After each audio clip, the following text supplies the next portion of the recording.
The tens of thousands of emails released by WikiLeaks over the last month have removed all doubts, if any still existed, that Hillary Clinton and her campaign will go to any lengths to erase the Second Amendment's protection of the right of individual citizens to keep and bear firearms. That includes, but is not limited to, using executive orders to undermine the Second Amendment. One email in particular showed how closely Clinton's campaign staff works with the compliant media and what Clinton intends to do if she is elected president, wrote a Clinton staffer in the email.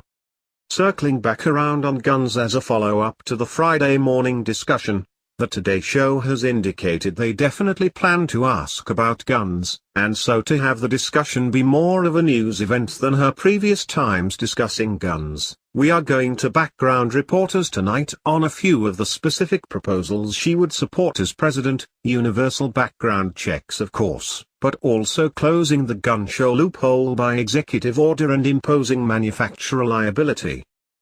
Clinton has both a public and a private viewpoint on the Second Amendment. As revealed in another WikiLeaks email disclosing part of a speech Clinton made in 2013 to the National Multimedia Housing Council, she said, "If anyone's watching, all of the backroom discussions and the deals, then people get a little nervous, to say the least. So, you need both a public and a private position on issues." Apparently, neither position needs to be backed up with facts, and if the facts are not available to support it, they can be manufactured to fit the occasion. That was evident during the third and final presidential debate last Wednesday night when Clinton said, "I support the Second Amendment. I disagreed with the way the court applied the Second Amendment in that case because what the District of Columbia, v. Heller ruling, was trying to do was to protect toddlers from guns. And so they wanted people with guns to safely store them. But that was a far cry from what the court actually ruled in the case," responded John Lott, the founder of the Crime Prevention Research Center. "If the ruling contributed to the problem that Clinton describes, one would think that there would have been a lot of accidental gun deaths involving toddlers. But there doesn't appear to have been a single accidental gun death of any kind in the district, let alone for toddlers, during the 8 years since the Heller decision was announced. Nor did the summary of the ruling itself say anything about toddlers. The Second Amendment guarantees an individual's right to possess a firearm unconnected with service in a militia, and to use that arm for traditionally lawful purposes, such as self-defense within the home."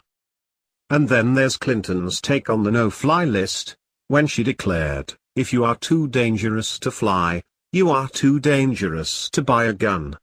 This statement ignores the rule of law that Hillary claimed she supported when she took her oath of office as a senator for New York.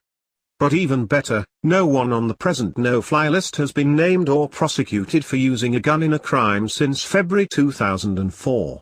Added Lott, such a ban wouldn't have prevented a single one of the mass public shootings that have occurred in the United States. And the ban would do nothing to stop terrorism. As of 2014, about 50,000 people were on the no-fly list.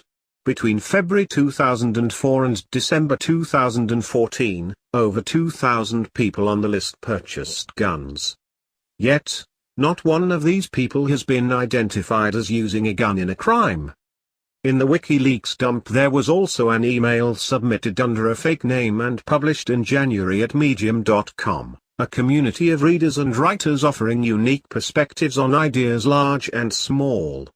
It doesn't matter, however, if those perspectives were written by a Clinton campaign staffer but then submitted under someone else's name. WikiLeaks revealed that a letter was published by someone named Kyle Asher, but written by Ronald Klain, a Clinton campaign consultant.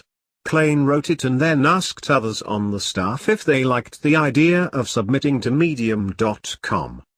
"We thought it could make a strong Medium.com post from someone who could really speak to this issue, not HRC and not someone on our campaign.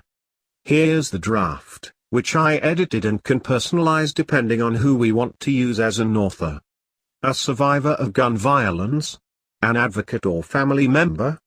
If we can find someone, And if folks want, we could get this posted to datamedium.com in someone's name, not us.